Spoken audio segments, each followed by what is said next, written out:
ਮੇਰੀ ਉਮਰ 60 ਸਾਲ। ਇਹ ਮੇਰੀ ਸਾਰੀ ਜ਼ਿੰਦਗੀ ਦੀ ਕਹਾਣੀ ਤੁਹਾਨੂੰ ਰੋਣ ਲਈ ਮਜਬੂਰ ਕਰ ਦੇਵੇਗੀ। ਮੇਰਾ ਨਾਮ ਸੀਰਤ। ਘਰ ਦੀ ਚਾਰ ਦੀਵਾਰੀ ਵਿੱਚ ਕੈਦ ਹੋਈ ਮੈਂ ਆਪਣੀ ਸੋਚ ਨੂੰ ਵੀ ਆਜ਼ਾਦ ਨਾ ਕਰ ਪਾਈ।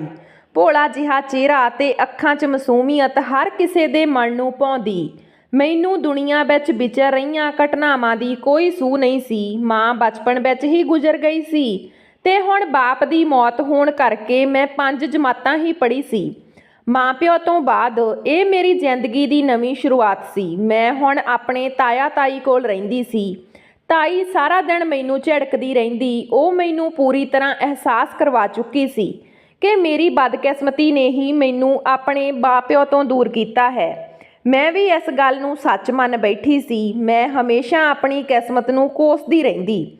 ਮੈਨੂੰ ਜਾਪਦਾ ਕਿ ਮੇਰੀ ਤਾਈ ਮੈਨੂੰ ਬਹੁਤ ਪਿਆਰ ਕਰਦੀ ਸੀ, ਪਰ ਇਹ ਸੱਚ ਨਹੀਂ ਸੀ। ਪਤਾ ਨਹੀਂ ਕਿਉਂ ਮੈਂ ਸਾਰਾ ਕੁਝ ਅਣਜਾਣ ਸਮਝ ਕੇ ਭੁੱਲ ਜਾਂਦੀ ਤੇ ਸਾਰਾ ਦਿਨ ਘਰ ਦੇ ਕੰਮਾਂ 'ਚ ਰੁੱਝੀ ਰਹਿੰਦੀ।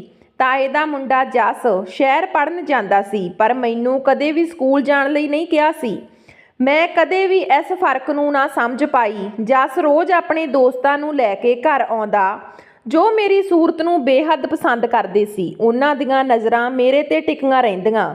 ਨਾ ਚਾਹੁੰਦੇ ਹੋਏ ਵੀ ਮੈਨੂੰ ਉਹਨਾਂ ਸਾਹਮਣੇ ਭੱਜ ਭੱਜ ਕੇ ਕੰਮ ਕਰਨਾ ਪੈਂਦਾ। ਮੈਂ ਸਭ ਦੇਖਦੇ ਹੋਏ ਵੀ ਅਣਜਾਣ ਬਣੀ ਰਹਿੰਦੀ।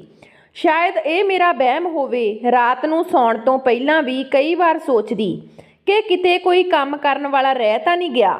ਹਰ ਕਿਸੇ ਦੀ ਗੱਲ ਮੰਨਣ ਵਾਲੀ ਮੈਂ ਸਭ ਨੂੰ ਬਹੁਤ ਪਿਆਰ ਕਰਦੀ ਸੀ, ਪਰ ਘਰ ਵਿੱਚ ਕੋਈ ਵੀ ਮੈਨੂੰ ਪਸੰਦ ਨਹੀਂ ਕਰਦਾ ਸੀ। ਤਾਇਆ ਚਾਹੁੰਦਾ ਸੀ ਕਿ ਮੈਂ ਜਲਦੀ ਤੋਂ ਜਲਦੀ ਵਿਆਹ ਕਰਵਾ ਕੇ ਆਪਣੇ ਘਰ ਚਲੀ ਜਾਵਾਂ। ਉਸ ਨੂੰ ਡਰ ਰਹਿੰਦਾ ਸੀ ਕਿ ਕਿਤੇ ਮੈਂ ਉਹਨਾਂ ਦੀ ਇੱਜ਼ਤ ਨੂੰ ਦਾਗ ਨਾ ਲਾ ਦੇਵਾਂ। ਪਰ ਤਾਈ ਨੂੰ ਮੇਰੇ ਅਨੇਕਾਂ ਸੁੱਖ ਸੀ। ਉਹ ਮੈਨੂੰ ਕੰਮ ਵਾਲੀ ਬਣਾ ਕੇ ਰੱਖਣਾ ਚਾਹੁੰਦੀ ਸੀ। ਇੱਕ ਵਾਰ ਤਾਇਆ ਤਾਈ ਨੇ ਕੁਝ ਦਿਨਾਂ ਲਈ ਘਰੋਂ ਬਾਹਰ ਜਾਣਾ ਸੀ, ਪਰ ਉਹ ਮੈਨੂੰ ਘਰ 'ਚ ਇਕੱਲੀ ਛੱਡ ਕੇ ਨਹੀਂ ਜਾਣਾ ਚਾਹੁੰਦੇ ਸੀ, ਜਿਸ ਕਰਕੇ ਉਹ ਜਸ ਨੂੰ ਵੀ ਮੇਰੇ ਨਾਲ ਘਰ ਛੱਡ ਗਏ। ਮੈਂ ਬਾਹਰ ਵਿਹੜੇ ਵਿੱਚ ਭਾਂਡੇ ਧੋ ਰਹੀ ਸੀ। ਅਚਾਨਕ ਮੈਨੂੰ ਕਿਸੇ ਭਾਰੀ ਚੀਜ਼ ਦੇ ਹੇਠਾਂ ਡਿੱਗਣ ਦੀ ਆਵਾਜ਼ ਸੁਣੀ। ਉਹ ਆਵਾਜ਼ ਜਸ ਦੇ ਕਮਰੇ ਵਿੱਚ ਆਈ ਸੀ। ਮੈਂ ਚੁੰਨੀ ਨਾਲ ਹੱਥ ਪੂੰਝਦੀ ਹੋਈ ਜਸ ਦੇ ਕਮਰੇ ਵੱਲ ਨੂੰ ਤੁਰ ਪਈ। ਜਸ ਦੇ ਕਮਰੇ ਦਾ ਦਰਵਾਜ਼ਾ ਭੇੜਿਆ ਹੋਇਆ ਸੀ। ਮੈਂ ਦਰਵਾਜ਼ਾ ਖੜਕਾ ਕੇ ਪੁੱਛਿਆ, ਵੀਰੇ ਆਹ ਆਵਾਜ਼ ਕਿਹਦੀ ਸੀ? ਕੀ ਡਿੱਗਿਆ? ਜਸ ਘਬਰਾ ਕੇ ਬੋਲਿਆ, ਕੁਝ ਨਹੀਂ, ਤੂੰ ਜਾ ਇੱਥੋਂ। ਪਰ ਮੈਂ ਉੱਥੇ ਹੀ ਖੜੀ ਰਹੀ। ਮੈਂ ਹੌਲੀ ਦੇਣੀ ਬੂਹਾ ਖੋਲ੍ਹ ਕੇ ਦੇਖਿਆ ਤਾਂ ਜਸ ਦੇ ਬੈੱਡ 'ਤੇ ਪਿਆ ਕੱਚ ਦਾ ਗੁਲਦਸਤਾ ਹੇਠਾਂ ਜ਼ਮੀਨ ਤੋਂ ਚੂਰ ਚੂਰ ਹੋ ਪਿਆ ਸੀ ਤੇ ਨਾਲ ਹੀ ਜਸ ਹੇਠਾਂ ਪਿਆ ਆਪਣੀ ਛਾਤੀ ਨੂੰ ਮਲ ਰਿਹਾ ਸੀ। ਮੈਂ ਘਬਰਾ ਗਈ। ਮੈਂ ਫਟਾਫਟ ਅੰਦਰ ਜਾ ਕੇ ਜਸ ਨੂੰ ਉਠਾਉਣ ਦੀ ਕੋਸ਼ਿਸ਼ ਕੀਤੀ, ਪਰ ਜਸ ਨੇ ਮੈਨੂੰ ਧੱਕਾ ਦੇ ਕੇ ਪਰਾਂ ਸੁੱਟ ਦਿੱਤਾ।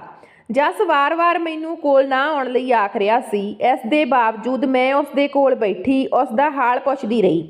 ਇਸ ਤੋਂ ਪਹਿਲਾਂ ਕਿ ਮੈਂ ਕਿਸੇ ਨੂੰ ਬੁਲਾਉਣ ਜਾਂਦੀ, ਜਸ ਦਾ ਦੋਸਤ ਰਕੇਸ਼ ਬਿਨਾਂ ਬੂਹਾ ਖੜਕਾਏ ਘਰ ਦੇ ਅੰਦਰ ਆ ਵੜਿਆ। ਮੈਂ ਘਬਰਾਈ ਹੋਈ ਸੀ। ਇਸ ਤੋਂ ਪਹਿਲਾਂ ਕਿ ਮੈਂ ਕੁਝ ਬੋਲਦੀ, ਰਕੇਸ਼ ਨੇ ਇੱਕ ਲਿਫਾਫੇ 'ਚੋਂ ਟੀਕਾ ਕੱਢਿਆ ਤੇ ਜਸ ਦੀ ਬਾਂਹ 'ਤੇ ਲਾ ਦਿੱਤਾ। ਮੈਂ ਬਾਰ-ਬਾਰ ਪੁੱਛ ਰਹੀ ਸੀ, ਇਹ ਕਾਹਦਾ ਟੀਕਾ ਲਾਇਆ ਤੁਸੀਂ? ਕੀ ਹੋਇਆ ਜਸ ਨੂੰ? ਰਕੇਸ਼ ਨੇ ਮੈਨੂੰ ਬਾਹਰ ਜਾਣ ਲਈ ਕਿਹਾ, ਪਰ ਮੈਂ ਉੱਥੇ ਹੀ ਖੜੀ ਆਪਣੀਆਂ ਅੱਖਾਂ ਪੂੰਝਦੀ ਰਹੀ। ਥੋੜ੍ਹੇ ਕੁ ਸਮੇਂ 'ਚ ਜਸ ਦੀ ਸਿਹਤ ਵਿੱਚ ਸੁਧਾਰ ਆਉਣ ਲੱਗਾ। ਅਸੀਂ ਦੋਵਾਂ ਨੇ ਫੜ ਕੇ ਉਸ ਨੂੰ ਬੈੱਡ 'ਤੇ ਪਾ ਦਿੱਤਾ।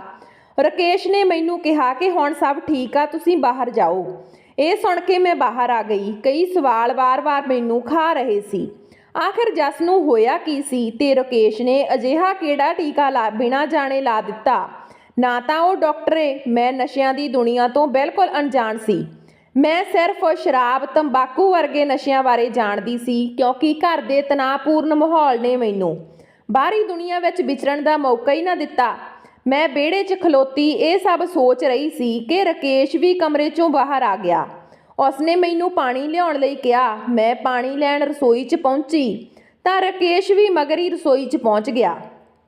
ਮੈਂ ਪਾਣੀ ਦਾ ਗਲਾਸ ਫੜਿਆ। ਰਕੇਸ਼ ਨੇ ਗਲਾਸ ਦੇ ਨਾਲ ਹੀ ਮੇਰੇ ਹੱਥ ਨੂੰ ਵੀ ਆਪਣੇ ਹੱਥ ਦੀ ਬੁੱਕ ਨਾਲ ਜਕੜ ਲਿਆ। ਮੈਂ ਆਪਣਾ ਹੱਥ ਪਿੱਛੇ ਕੀਤਾ। ਮੈਨੂੰ ਇੰਝ ਹੀ ਮਹਿਸੂਸ ਹੋਇਆ ਕਿ ਇਹ ਮੇਰਾ ਵਹਿਮ ਹੋਣਾ। ਮੈਂ ਜਸ ਦੀ ਸਿਹਤ ਬਾਰੇ ਸਵਾਲ ਜਵਾਬ ਕਰਨ ਲੱਗੀ। ਰਕੇਸ਼ ਨੇ ਬਿਨਾਂ ਕੋਈ ਜਵਾਬ ਦਿੱਤੇ ਮੈਨੂੰ ਫੜ ਕੇ ਕੰਧ ਨਾਲ ਲਾ ਲਿਆ ਤੇ ਉਸਨੇ ਮੂੰਹ 'ਤੇ ਹੱਥ ਰੱਖ ਕੇ ਆਵਾਜ਼ ਰੋਕ ਲਈ। ਮੈਂ ਹੱਥ ਪੈਰ ਮਾਰਦੀ ਰਹੀ, ਪਰ ਰਕੇਸ਼ ਨੇ ਮੈਨੂੰ ਭੱਜਣ ਦਾ ਕੋਈ ਮੌਕਾ ਨਾ ਦਿੱਤਾ। ਰਕੇਸ਼ ਗਲਤ ਹਰਕਤਾਂ ਕਰਨ ਲੱਗਾ। ਮੈਂ ਹੱਥ ਮਾਰ ਕੇ ਫਰਿੱਜ ਤੋਂ ਗਲਾਸ ਸੁੱਟ ਦਿੱਤਾ। ਇੰਨੇ ਨੂੰ ਜਸ ਆ ਗਿਆ। ਮੈਂ ਭੱਜ ਕੇ ਉਸਦੇ ਪਿੱਛੇ ਲੁਕ ਗਈ। ਜਸ ਨੇ ਮੇਰੇ ਵੱਲ ਮੂੰਹ ਘੁਮਾ ਲਿਆ। ਜਸ ਗੁੱਸੇ ਵਿੱਚ ਬੋਲਿਆ, ਇਹ ਕੀ ਕਰਦੀ ਸੀ ਤੂੰ? ਤੈਨੂੰ ਪਤਾ ਹੈ ਜੇ ਘਰਦਿਆਂ ਨੂੰ ਪਤਾ ਲੱਗ ਗਿਆ ਕੀ ਹੋਣਾ? ਮੈਂ ਡਰ ਨਾਲ ਕੰਬ ਰਹੀ ਸੀ। ਮੇਰੀਆਂ ਅੱਖਾਂ ਵਿੱਚੋਂ ਰੈਸ ਪਾਣੀ ਆ ਰਿਹਾ ਸੀ। ਮੈਂ ਰੋਂਦੀ ਹੋਈ ਬੋਲੀ, ਪਰ ਵੀਰੇ ਮੈਂ ਕੀ ਕੀਤਾ? ਇਹ ਤੁਹਾਡਾ ਦੋਸਤ, ਕਹਿ ਕੇ ਰੋਣ ਲੱਗ ਪਈ। ਜਸ ਗੁੱਸੇ 'ਚ ਬੋਲਿਆ, ਚੁੱਪ ਕਰ, ਮੈਂ ਸਾਰਾ ਕੁਝ ਦੇਖਿਆ। ਇਸ ਤੋਂ ਪਹਿਲਾਂ ਕਿ ਮੈਂ ਕੁਝ ਬੋਲਦੀ, ਰਾਕੇਸ਼ ਬੋਲਣ ਲੱਗਾ। ਜਸ ਮੈਂ ਕੁਝ ਨਹੀਂ ਕੀਤਾ, ਇਹਨੇ ਹੀ ਮੈਨੂੰ ਧੱਕਾ ਦਿੱਤਾ ਸੀ। ਜਸ ਨੇ ਰਾਕੇਸ਼ ਨੂੰ ਅੱਖ ਨਾਲ ਇਸ਼ਾਰਾ ਜਿਹਾ ਕਰਕੇ ਚੁੱਪ ਕਰਾ ਦਿੱਤਾ ਤੇ ਮੈਨੂੰ ਧਮਕੀ ਦੇਣ ਲੱਗਾ ਕਿ ਜੇ ਤੂੰ ਟੀਕੇ ਵਾਲੀ ਗੱਲ ਕਿਸੇ ਨੂੰ ਦੱਸੀ ਤਾਂ ਉਹ ਉਸਦੀ ਇਸ ਹਰਕਤ ਬਾਰੇ ਸਭ ਨੂੰ ਦੱਸ ਦੇਵੇਗਾ। ਪਰ ਮੈਨੂੰ ਇਸ ਗੱਲ ਦੀ ਸਮਝ ਨਹੀਂ ਆਈ ਕਿ ਜਸ ਨਸ਼ਿਆਂ ਵਿੱਚ ਧੁੱਸਿਆ ਹੋਇਆ ਸੀ ਤੇ ਜੋ ਉਸ ਨਾਲ 5 ਮਿੰਟ 'ਚ ਵਾਪਰਿਆ ਉਹ ਵੀ ਮੇਰੇ ਲਈ ਇੱਕ ਅਨੋਖੀ ਘਟਨਾ ਸੀ। ਮੈਨੂੰ ਅੰਦਾਜ਼ਾ ਵੀ ਨਹੀਂ ਸੀ ਕਿ ਮੇਰੇ ਨਾਲ ਕੀ ਹੋ ਸਕਦਾ, ਪਰ ਫਿਰ ਵੀ ਮੈਂ ਮਹਿਸੂਸ ਕਰ ਸਕਦੀ ਸੀ ਕਿ ਰਾਕੇਸ਼ ਮੇਰੇ ਨਾਲ ਕੁਝ ਗਲਤ ਕਰਨਾ ਚਾਹੁੰਦਾ ਸੀ। ਜਸ ਵੀ ਇਸ ਗੱਲ ਤੋਂ ਭਲੀ ਭਾਂਤ ਜਾਣੂ ਸੀ ਕਿ ਮੇਰੀ ਕੋਈ ਗਲਤੀ ਨਹੀਂ ਸੀ, ਪਰ ਫਿਰ ਵੀ ਉਸਨੇ ਆਪਣੀ ਗਲਤੀ ਲੁਕਾਉਣ ਲਈ ਮੇਰਾ ਇਸਤੇਮਾਲ ਕੀਤਾ। ਮੇਰੀ ਗਲਤੀ ਨਾ ਹੁੰਦੇ ਹੋਏ ਵੀ ਮੈਨੂੰ ਅੰਦਰੋਂ ਅੰਦਰੀ ਲੱਗ ਰਿਹਾ ਸੀ ਕਿ ਜਿਵੇਂ ਮੈਂ ਹੀ ਕੁਝ ਗਲਤ ਕੀਤਾ ਹੋਵੇ। ਮੈਂ ਚੁੱਪ ਰਹੀ। ਕੁਝ ਦਿਨਾਂ ਬਾਅਦ ਤਾਇਆ ਤਾਈ ਵਾਪਸ ਆ ਗਏ। ਮੈਂ ਸੁੱਖ ਦਾ ਸਾਹ ਲਿਆ, ਪਰ ਜਸ ਦੇ ਦੋਸਤਾਂ ਦਾ ਘਰ ਆਉਣਾ ਜਾਣਾ ਪਹਿਲਾਂ ਵਾਂਗ ਹੀ ਲੱਗਾ ਰਹਿੰਦਾ। ਸਗੋਂ ਜਸ ਦੀ ਹੱਲਾਸ਼ੇਰੀ ਕਰਕੇ ਉਹ ਮੈਨੂੰ ਹੋਰ ਛੇੜਨ ਲੱਗੇ। ਜਸ ਕੁਝ ਨਾ ਕਹਿੰਦਾ, ਸਗੋਂ ਉਹਨਾਂ ਦੀ ਹਾਂ 'ਚ ਹਾਂ ਮਿਲਾ ਕੇ ਹੱਸਦਾ ਰਹਿੰਦਾ। ਇੱਕ ਦਿਨ ਤਾਏ ਨੇ ਮੈਨੂੰ ਆਪਣੇ ਕੋਲ ਬੁਲਾਇਆ ਤੇ ਬੜੇ ਹੀ ਪਿਆਰ ਨਾਲ ਗੱਲਾਂ ਕਰਨ ਲੱਗਾ। ਅਜਿਹਾ ਪਹਿਲੀ ਵਾਰ ਹੋਇਆ ਸੀ, ਕਿਉਂਕਿ ਅੱਗੇ ਕਦੇ ਤਾਏ ਨੇ ਮੇਰੇ ਨਾਲ ਸਿੱਧੇ ਮੂੰਹ ਗੱਲ ਨਹੀਂ ਕੀਤੀ। ਦੇਖ ਸੀਰਤ ਪੁੱਤ, ਹੁਣ ਤੂੰ ਸਾਰੀ ਉਮਰ ਇੱਥੇ ਤਾਂ ਬੈਠੀ ਨਹੀਂ ਰਹਿਣਾ। ਕਿੰਨਾ ਕੁ ਚਿਰ ਸਾਡੇ ਭਾਂਡੇ ਮਾਂਜਦੀ ਰਵੇਂਗੀ? ਤੇਰੇ ਲਈ ਰਿਸ਼ਤਾ ਆਇਆ, ਮੁੰਡੇ ਦਾ ਕਾਰੋਬਾਰ ਵੀ ਬਹੁਤ ਵੱਡਾ। ਅਸੀਂ ਚਾਹੁੰਦੇ ਹਾਂ ਕਿ ਹੁਣ ਤੂੰ ਆਪਣੇ ਘਰ ਜਾ ਕੇ ਉੱਥੋਂ ਦੀਆਂ ਜ਼ਿੰਮੇਵਾਰੀਆਂ ਸੰਭਾਲੇ। ਮੈਂ ਇਹ ਸੁਣ ਕੇ ਅੰਦਰੋਂ ਅੰਦਰੀ ਖੁਸ਼ ਵੀ ਸੀ ਤੇ ਦੁਖੀ ਵੀ, ਕਿਉਂਕਿ ਮੈਂ ਨਹੀਂ ਜਾਣਦੀ ਸੀ ਕਿ ਅੱਗੇ ਜਾ ਕੇ ਸਹੁਰੇ ਪਰਿਵਾਰ ਨਾਲ ਕਿਵੇਂ ਰਹਿਣਾ, ਤੇ ਡਰ ਵੀ ਸੀ ਕਿ ਪਤਾ ਨਹੀਂ ਕਿਵੇਂ ਦਾ ਪਰਿਵਾਰ ਹੋਊ, ਮੈਨੂੰ ਪਿਆਰ ਕਰਨਗੇ ਕਿ ਨਹੀਂ। ਮੈਂ ਚੁੱਪਚਾਪ ਸੁਣਦੀ ਰਹੀ ਤੇ ਤਾਏ ਦੀ ਹਾਂ 'ਚ ਹਾਂ ਮਿਲਾ ਕੇ ਆਪਣੇ ਕੰਮ 'ਚ ਜਾ ਲੱਗੀ। ਮਹੀਨੇ ਕੁ ਬਾਅਦ ਰਿਸ਼ਤਾ ਪੱਕਾ ਹੋ ਗਿਆ ਤੇ ਨਾਲ ਹੀ ਕੁਝ ਦਿਨਾਂ ਬਾਅਦ ਵਿਆਹ ਦੀਆਂ ਤਿਆਰੀਆਂ ਸ਼ੁਰੂ ਹੋ ਗਈਆਂ। ਮੇਰੀ ਖੁਸ਼ੀ 7ਵੇਂ ਅਸਮਾਨ ਤੇ ਸੀ। ਬੜਾ ਹੀ ਚਾਅ, ਨਵਾਂ ਸੂਟ, ਸੁਰਖੀ ਬਿੰਦੀ, ਬਾਹਾਂ 'ਚ ਚੂੜਾ। ਮੈਂ ਪਹਿਲੀ ਵਾਰ ਇੰਨਾ ਤਿਆਰ ਹੋਈ ਸੀ, ਜਿਸ ਕਰਕੇ ਮੇਰੇ ਚਿਹਰੇ ਤੇ ਅੰਤਾਂ ਦਾ ਨਿਖਾਰ ਸੀ। ਥੋੜੀ ਉਦਾਸੀ ਵੀ ਸੀ ਕਿ ਅਗਲੇ ਘਰ ਜਾ ਕੇ ਆਪਣੀ ਜਗ੍ਹਾ ਬਣਾਵਾਂਗੀ, ਪਰ ਫਿਰ ਵੀ ਤਣ ਦਾ ਸ਼ਿੰਗਾਰ ਮੈਨੂੰ ਵਾਰ-ਵਾਰ ਸ਼ੀਸ਼ੇ ਅੱਗੇ ਜਾਣ ਲਈ ਮਜਬੂਰ ਕਰ ਰਿਹਾ ਸੀ ਤੇ ਮਿੰਟਾਂ 'ਚ ਉਦਾਸੀ ਵੀ ਦੂਰ ਹੋ ਜਾਂਦੀ। ਤਾਈ ਮੈਨੂੰ ਲਾਵਾਂ ਲਈ ਲੈਣ ਆਈ, ਨਾਲ ਮੇਰੀਆਂ ਭੂਆ ਦੀਆਂ ਕੁੜੀਆਂ ਜੋ ਗੱਲ-ਗੱਲ ਤੇ ਹੱਸ ਰਹੀਆਂ ਸੀ। ਲੈ ਹਜੇ 17 ਸਾਲ ਦੀ ਆਂ, ਇੰਨੀ ਕੁ ਅੱਗ ਲੱਗੀ ਸੀ ਵਿਆਹ ਦੀ, 2 ਸਾਲ ਹੋਰ ਰੁਕ ਜਾਂਦੀ। ਉਂਝ ਸੀਰਤ, ਜੀਜਾ ਬੜਾ ਸੋਹਣਾ, ਪਸੰਦ ਕੀਤਾ ਤੂੰ, ਇਹ ਕਹਿ ਕੇ ਫਿਰ ਖਿੜ-ਖਿੜ ਹੱਸਣ ਲੱਗ ਜਾਂਦੀਆਂ। ਪਰ ਮੈਂ ਅਜੇ ਤੱਕ ਮੁੰਡੇ ਨੂੰ ਨਹੀਂ ਦੇਖਿਆ ਸੀ। ਮੈਂ ਵੀ ਉਹਨਾਂ ਦੀਆਂ ਗੱਲਾਂ ਸੁਣ ਕੇ ਹੱਸ ਰਹੀ ਸੀ, ਪਰ ਮੈਨੂੰ ਭੋਲੀ ਨੂੰ ਨਹੀਂ ਪਤਾ ਸੀ ਕਿ ਉਹ ਮੇਰਾ ਮਜ਼ਾਕ ਉਡਾ ਰਹੀਆਂ ਸੀ। ਮੈਨੂੰ ਲਾਵਾਂ ਲਈ ਮੁੰਡੇ ਦੇ ਨਾਲ ਬਿਠਾ ਦਿੱਤਾ ਗਿਆ। ਮੈਂ ਇੱਕ ਨਜ਼ਰ ਮੁੰਡੇ ਵੱਲ ਤੱਕਿਆ। ਉਸ ਦੀ ਉਮਰ ਕੋਈ 40-42 ਸਾਲ ਦੀ ਹੋਣੀ ਸੀ, ਪਰ ਫਿਰ ਵੀ ਮੇਰੇ ਚਿਹਰੇ ਤੇ ਕੋਈ ਉਦਾਸੀ ਨਾ ਆਈ। ਮੈਂ ਸ਼ਰਮਾ ਕੇ ਸਾਰੇ ਸ਼ਗਨ ਵਿਹਾਰ ਕਰਦੀ ਰਹੀ। ਡੋਲੀ ਸਮੇਂ ਮੈਂ ਸਭ ਨੂੰ ਮਿਲੀ, ਪਰ ਤਾਈ ਮੂੰਹ ਵੱਟ ਕੇ ਪਿੱਛੇ ਖੜੀ ਰਹੀ। ਮੈਨੂੰ ਅੱਜ ਆਪਣੇ ਮਾਂ-ਪਿਓ ਦੀ ਬਹੁਤ ਯਾਦ ਆ ਰਹੀ ਸੀ। ਹੰਝੂ ਰੁਕ ਨਹੀਂ ਰਹੇ ਸੀ। ਮੈਂ ਅੰਦਰ ਹੀ ਅੰਦਰ ਸੋਚ ਰਹੀ ਸੀ ਕਿ ਅੱਜ ਇੱਕ ਨਵੀਂ ਜ਼ਿੰਦਗੀ ਦੀ ਸ਼ੁਰੂਆਤ ਕਰਨ ਜਾ ਰਹੀ ਹਾਂ ਤੇ ਪੂਰੀ ਸ਼ਿੱਦਤ ਨਾਲ ਇਸ ਰਿਸ਼ਤੇ ਨੂੰ ਨਿਭਾਵਾਂਗੀ। ਮੇਰੇ ਜਾਣ ਮਗਰੋਂ ਤਾਏ ਨੇ ਮੇਰਾ ਘਰ ਸਾਂਭ ਲਿਆ। ਵਿਆਹ ਵਾਲੀ ਪਹਿਲੀ ਰਾਤ ਮੇਰੇ ਨਵੇਂ ਅਹਿਸਾਸਾਂ ਨੇ ਜਨਮ ਲਿਆ। ਮੇਰੇ ਲਈ ਸਭ ਕੁਝ ਨਵਾਂ ਤਾਂ ਸੀ, ਪਰ ਅਣਸੁਣਿਆ ਵੀ। ਜਦ ਮੇਰੇ ਘਰ ਵਾਲੇ ਅਵੀ ਨੇ ਮੈਨੂੰ ਆਪਣੇ ਤਨ ਨਾਲ ਜੋੜਿਆ ਤਾਂ ਮੈਨੂੰ ਇੱਕ ਵੱਖਰਾ ਜਿਹਾ ਨਿੱਘ ਮਹਿਸੂਸ ਹੋਇਆ, ਜਿਸ ਨੇ ਮੈਨੂੰ ਇੱਕ ਵੱਖਰਾ ਜਿਹਾ ਸਕੂਨ ਦਿੱਤਾ। ਉਸ ਰਾਤ ਮੇਰੇ ਤੇ ਬਹੁਤ ਸਾਰੀਆਂ ਅਗਲੀਆਂ ਪਿਛਲੀਆਂ ਗੱਲਾਂ ਤੇ ਚਾਨਣਾ ਪਾਇਆ ਕਿ ਕਿਉਂ ਤਾਈ ਉਸ ਨੂੰ ਚੁੰਨੀ ਲੈਣ ਲਈ ਆਖਦੀ, ਮੁੰਡਿਆਂ ਨੂੰ ਬੁਲਾਉਣ ਤੋਂ ਵਰਜਦੀ, ਘਰੋਂ ਨਿਕਲਣ ਤੋਂ ਰੋਕਦੀ, ਤੇ ਕਿਉਂ ਤਾਏ ਨੇ ਉਸ ਦਾ ਵਿਆਹ ਇੰਨੀ ਛੇਤੀ ਕਰ ਦਿੱਤਾ। ਕੀ ਸੀ ਉਹ ਜੋ ਰਾਕੇਸ਼ ਨੇ ਉਸ ਨਾਲ ਕਰਨਾ ਚਾਹਿਆ? ਘਰ ਦੀ 4 ਦੀਵਾਰੀ ਵਿੱਚ ਕੈਦ। ਮੈਨੂੰ ਅੱਜ ਖੁਦ ਨੂੰ ਇੱਕ ਆਜ਼ਾਦ ਪੰਛੀ ਵਾਂਗ ਸਮਝ ਆ ਰਹੀ ਸੀ। ਇੰਝ ਜਾਪਿਆ ਜਿਵੇਂ ਇੱਕੋ ਰਾਤ ਵਿੱਚ ਹੀ ਮੈਂ ਸਿਆਣੀ ਹੋ ਗਈ ਹੋਵਾਂ। ਘਰ ਦਾ ਮਾਹੌਲ ਬਹੁਤ ਵਧੀਆ ਚੱਲ ਰਿਹਾ ਸੀ। ਅਵੀ ਤੇ ਉਸਦਾ ਪਰਿਵਾਰ ਮੈਨੂੰ ਬਹੁਤ ਪਿਆਰ ਕਰਦੇ ਸੀ। ਪਰ ਵਿਆਹ ਤੋਂ ਸਾਲ ਕੁ ਮਗਰੋਂ ਅਵੀ ਅਤੇ ਉਸਦੇ ਭਰਾਵਾਂ ਵਿੱਚ ਅਕਸਰ ਜ਼ਮੀਨ ਨੂੰ ਲੈ ਕੇ ਝਗੜੇ ਹੋਣੇ ਸ਼ੁਰੂ ਹੋ ਗਏ। ਇੱਕ ਦਿਨ ਖੂਹ ਤੇ ਤਿੰਨਾਂ ਭਰਾਵਾਂ ਵਿੱਚ ਲੜਾਈ ਹੋ ਗਈ ਤੇ ਅਵੀ ਦੇ ਵੱਡੇ ਭਰਾ ਨੇ ਅਵੀ ਦਾ ਕਤਲ ਕਰ ਦਿੱਤਾ। ਮੈਨੂੰ ਇਸ ਦਾ ਬਹੁਤ ਸਦਮਾ ਲੱਗਾ। ਮਸਾਂ ਤੇ ਮੈਂ ਸਵਰਗਾਂ ਵਿੱਚ ਆਈ ਸੀ, ਪਰ ਅਵੀ ਤੋਂ ਬਿਨਾਂ ਮੁੜ ਕੇ ਮੈਂ ਆਪਣੇ ਆਪ ਨੂੰ ਇਕੱਲੀ ਸਮਝਣ ਲੱਗ ਪਈ। ਕੁਝ ਮਹੀਨਿਆਂ ਤੱਕ ਮਸਾਂ ਕੁ ਮੈਂ ਆਪਣੇ ਆਪ ਨੂੰ ਸੰਭਾਲਿਆ ਸੀ ਕਿ ਮੇਰੇ ਦਿਓਰ ਜੇਠ ਮੇਰੇ ਤੇ ਗੰਦੀਆਂ ਨਜ਼ਰਾਂ ਰੱਖਣ ਲੱਗੇ। ਮੈਂ ਸਮਝ ਗਈ ਸੀ ਕਿ ਇਹ ਦੁਨੀਆਦਾਰੀ ਕੀ ਆ ਤੇ ਮੇਰੇ ਕੋਲੋਂ ਕੀ ਚਾਹੁੰਦੀ ਆ। ਮੈਂ ਆਪਣਾ ਸਮਾਨ ਚੁੱਕਿਆ ਤੇ ਵਾਪਸ ਤਾਏ ਘਰ ਆ ਗਈ। ਮੈਨੂੰ ਘਰ 'ਚ 1 ਮਿੰਟ ਲਈ ਬਰਦਾਸ਼ਤ ਕਰਨਾ ਵੀ ਮੁਸ਼ਕਲ ਸੀ, ਪਰ ਮੇਰਾ ਪਿਤਾ ਦਾ ਘਰ ਜਾਣੀ ਕਿ ਮੇਰਾ ਘਰ ਤਾਏ ਨੇ ਸਾਂਭਿਆ ਸੀ, ਜਿਸ ਕਰਕੇ ਉਹ ਉੱਪਰੋਂ ਉੱਪਰੀ ਮੈਨੂੰ ਦਿਲਾਸੇ ਦੇ ਰਹੇ ਸੀ। ਭਾਵੇਂ ਕਿ ਮੈਂ ਹੁਣ ਹੋਰ ਵਿਆਹ ਲਈ ਰਾਜੀ ਨਹੀਂ ਸੀ, ਪਰ ਫਿਰ ਵੀ ਤਾਏ ਨੇ ਮੇਰੇ ਲਈ ਰਿਸ਼ਤਾ ਲੱਭਣਾ ਸ਼ੁਰੂ ਕਰ ਦਿੱਤਾ। ਮੈਂ ਹੁਣ ਹਰ ਰੋਜ਼ ਆਪਣੀ ਕਿਸਮਤ ਨੂੰ ਕੋਸਦੀ। ਭਾਵੇਂ ਅਵੀ ਮੇਰੇ ਤੋਂ ਜ਼ਿਆਦਾ ਉਮਰ ਦਾ ਸੀ, ਪਰ ਫਿਰ ਵੀ ਮੈਂ ਅਵੀ ਨਾਲ ਅੰਦਰੋਂ ਜੁੜ ਚੁੱਕੀ ਸੀ। ਮੈਂ ਨਾ ਤੇ ਅਵੀ ਨਾਲ ਜ਼ਿੰਦਗੀ ਬਿਤਾ ਸਕੀ ਤੇ ਨਾ ਹੀ ਮੈਨੂੰ ਔਲਾਦ ਦਾ ਸੁੱਖ ਮਿਲਿਆ। ਕੱਲੀ ਅੰਦਰ ਪਈ ਅਵੀ ਦੀਆਂ ਗੱਲਾਂ ਨੂੰ ਯਾਦ ਕਰਦੀ ਰਹਿੰਦੀ, ਪਰ ਅਜਿਹਾ ਕੋਈ ਨਹੀਂ ਸੀ ਜਿਸ ਨਾਲ ਮੈਂ ਆਪਣੇ ਦੁੱਖ ਸਾਂਝੇ ਕਰਦੀ। ਤਾਇਆ ਦੂਜੇ ਥਾਂ ਮੇਰਾ ਰਿਸ਼ਤਾ ਪੱਕਾ ਕਰ ਆਇਆ। ਮੈਂ ਵੀ ਜਾਣਦੀ ਸੀ ਕਿ ਮੇਰੇ ਤਾਇਆ ਤਾਈ ਮੈਨੂੰ ਆਪਣੇ ਘਰ ਨਹੀਂ ਰੱਖਣਾ ਚਾਹੁੰਦੇ, ਇਸ ਲਈ ਨਾ ਚਾਹੁੰਦੇ ਹੋਏ ਵੀ ਮੈਂ ਵਿਆਹ ਲਈ ਮੰਨ ਗਈ। ਪਰ ਵਿਆਹ ਵਾਲੇ ਦਿਨ ਹੀ ਮੈਨੂੰ ਪਤਾ ਲੱਗਾ ਕਿ ਤਾਏ ਨੇ ਮੇਰਾ ਸੌਦਾ ਕੀਤਾ। ਉਸਨੇ 5 ਲੱਖ ਰੁਪਏ ਲਈ ਮੈਨੂੰ ਇੱਕ ਅਧਖੜ ਉਮਰ ਦੇ ਬੁੱਢੇ ਨਾਲ ਵਿਆਹੁਣ ਦੀ ਤਰਕੀਬ ਸੋਚੀ ਸੀ।